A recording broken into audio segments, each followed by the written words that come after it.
Nabi SAW menyebutkan dalam hadis bahwasanya kencing unta itu ya boleh diminum, dan wanita Ansar menggunakan untuk rambut mereka, menyuburkan rambut mereka. Ini kuning, kalian tahulah kuning apa? Ini adalah air kencing onta. Ini air kencing onta atau air kencing yang jualan? Ini insya Allah air kencing onta ya. Jadi kalau teman-teman mau mencicip ini, harganya lebih mahal. Satu air kencing onta dibandingkan susu. Coba susunya berapa ini, Pak? Sebentar. Sebentar ya. Lihat. Ini kam hadza thamanu 20 rialan, wah ini 5 rial. Jadi ini 20 rial, kencing ontanya 20 rial, susunya ini 5 rial. Kenapa kencingnya lebih mahal ya? Kencing unta, silakan diminum. Monggo untuk testimoni. Iya, yuk lagi. Obat. Ya, yang banyak, Pak, nggih. Ayo. Alhamdulillah Bapak Rohman sudah minum kencing unta. Bagaimana Pak perasaannya setelah minum kencing unta? Alhamdulillah pahit. Pahit ya. Tadi susunya gimana kalau susu? Susunya enak. Enak. Kalau yang ini apa namanya? Kencing unta. Kencing untanya bagaimana? Pahit seger. Pahit ya. Ya. Tapi saya rasa ini jadi obat ya.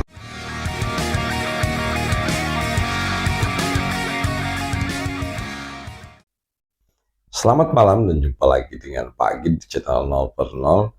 Telah kita saksikan tadi teman-temannya ya, seperti itulah ceritanya, urutannya tuh. Khalid Basalamah bercerita tentang kalau kencing unta itu boleh diminum, termasuk dipakai buat rambut wanita gitu ya. Kemudian kondisi di lapangan gitu ya, yang terjadi adalah harga kencing unta itu yang 20 real ya, itu lebih mahal dari harga susu unta yang harga cuma 5 real. Artinya harga air kencing unta ini itu 4 kali lebih mahal dari harga susu unta. Kemudian juga ada bapak-bapak yang mencoba gitu ya, disuruh coba, dia coba.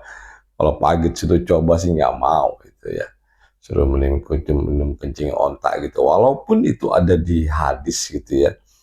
Ya menurut Basalamah doktrin ini kan ada dalam hadis ya, ada Rasulullah bersabda lah segala macam itu, intinya ini suci gitu kalau menurut pernyataan-pernyataannya, rombongannya beliau seperti itu. Tapi dalam hal ini ya kita jangan menerima doktrin itu mentah-mentah tuh, jangan ditelan gitu aja gitu. Kita pikir dulu kenapa kok bisa gini dulu, itu zaman dulu gitu ya. Mungkin zaman dulu orang bingung cari obat atau apa, terus pikirannya ya ini jadiin obat seperti itu. Jadi salah satu manfaat kencing unta itu katanya juga sebagai obat, tapi itu kan dulu gitu kan.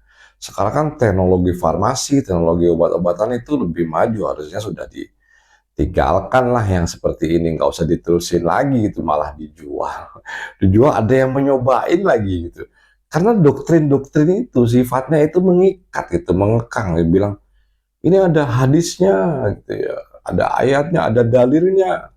Nah ini mengikat kita untuk seperti kita menjadi bodoh, padahal dalam riwayat-riwayat lain, katakanlah di Quran gitu, kita disuruh berpikir gitu.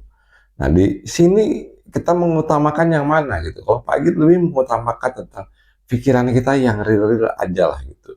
Yang artinya kalau air kencing unta itu tidak beda dengan air kencing mamalia lainnya, yang isinya yang pertama air ya, kemudian ada amonium nitrat gitu ya.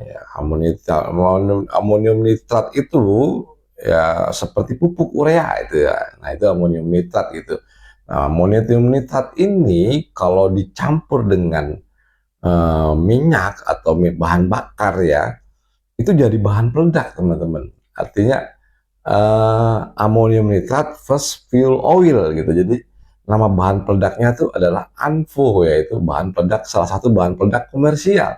itu buat bahan peledak kita minum, itu kan nggak logis gitu. Jadi artinya dalam kenyataan kehidupan yang sekarang ya, kita harus berpikir lebih jernih lah ya. Artinya kencing unta itu adalah hasil dari metabolisme yang dikeluarkan lewat ginjal ya.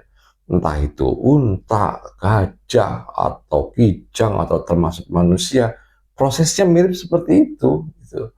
Jadi ini adalah pembuangan dari sari-sari makanan yang sudah diserap. Jadi kalau unta itu minum atau makan gitu ya, kemudian menyerap makanannya, dan sisa-sisanya itu sebagian dikeluarkan dari air kencingnya seperti itu.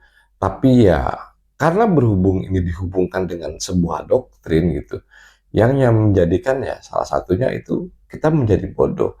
Dan inilah salah satunya yang mengapa umat Islam itu tidak bisa pintar itu karena kenapa gitu ya. Dalam perkembangan zaman ini tidak ada sumber daya atau sumbangsih dari umat Islam seperti di zamannya Harun Ar-Rasyid ya, di abad-abad ke-9, abad ke-10 itu sumbangsih umat Islam ya, kecerdasan umat Islam itu tinggi, artinya mengenal teknologi, ilmu pengetahuan dan berbagai macam gitu ya. Nah sekarang yang justru mengalami kemunduran, yang artinya umat Islam ini hanya mementingkan dalil-dalil yang sifatnya doktrin. Kalau dicek kebenarannya gitu ya, seperti air kencing unta ini itu sudah dilarang oleh WHO dari tahun 2015 karena ini akan mengakibatkan penyakit MERS, yaitu Middle East Respiratory Syndrome ya, yang akan membuat orang itu demam, itu sesak nafas ya, batuk-batuk. Nah ini salah satu penyebabnya adalah itu, dan udah dilarang, jelas-jelas dilarang, dan WHO juga menyatakan kalau ini tidak ada manfaatnya. Kalaupun itu ada manfaatnya secara tradisional, itu katakanlah menurut Pak Git ini lebih ke mitos gitu ya. Artinya ya teman-teman bisa lihat sendirilah tadi ya, waktu digambarin satu botol susu unta gitu ya, satu lagi kecil unta ya. Kalau suruh minum ya Pak Git milih susu untanya lah, jelas, daripada minum kencing unta. Ya biarlah kita nggak ngikutin, menurut mereka kita nggak ngikutin hadis yang mereka bilang, nggak apa-apa gitu. Yang penting logika tetap dipakai. Baik, kita tarik kesimpulan aja teman-teman ya. Yang pertama adalah pandai-pandailah menyaring doktrin ya. Doktrin itu bisa diambil dari Quran juga gitu ya. Kemudian bisa diambil dari hadis juga gitu. Dan di situ Quran juga memperingatkan kita untuk berpikir gitu.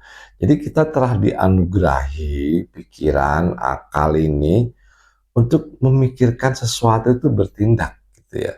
Artinya begini, ada sebab akibat, atau istilahnya tuh ada, kalau kita melakukan sesuatu itu istilahnya bukan dosa ya, tapi lebih ke resiko. Kita harus tahu resikonya apa gitu. Ya seperti kencing unta tadi yang diperingatkan oleh PBB ya, lewat WHO atau World Health Organization ya, Organisasi Kesehatan Dunia, itu menerangkan gitu, kalau ini telah dilarang sejak 2015 karena menyakitkan penyakit MERS atau Middle East Respiratory Syndrome, yaitu penyakit gangguan paru-paru dari atau pernapasan gitu ya. Nah ini mengakibatkan bisa demam, kemudian batuk-batuk, kemudian sesak napas gitu. Nah seperti itu, kemudian memang tidak ada manfaatnya gitu. Tapi kalau masih terus mengekang terhadap apa namanya yang Pak gitu sudah katakan tadi, seperti dogma gitu ya, doktrin atau dogma itu kita pegang kekeh tanpa kita mau melihat dari sisi lain, nah ya itu kita akan menjadi bodoh teman-teman. Jadi kalau kita memandang suatu masalah, jangan cuman dipandang dari sudut A saja. Itu perlu kita lihat dari sudut B, dari sudut C, sudut D gitu. Ya misalnya beginilah, misalnya anjing gitu ya. Anjing itu najis misalnya, kan dikatakan dari Imam Syafi'i gitu ya. Kemudian kalau dari Maliki itu tidak gitu ya. Jadi ada sudut, kalau sudut pandang itu istilahnya, kalau di Islam sendiri ada 4 sudut pandang gitu, atau 4 mazhab gitu. Itu pun masih dalam kategori pendapat orang gitu ya. Dan kalau lebih sekarang itu untuk lebih memastikan lagi, kita langsung hubungkan atau direct dengan hubungannya langsung itu apa gitu. Misalnya kencing unta ya. Kucing unta ini kan lebih dari hubungannya dengan kesehatan.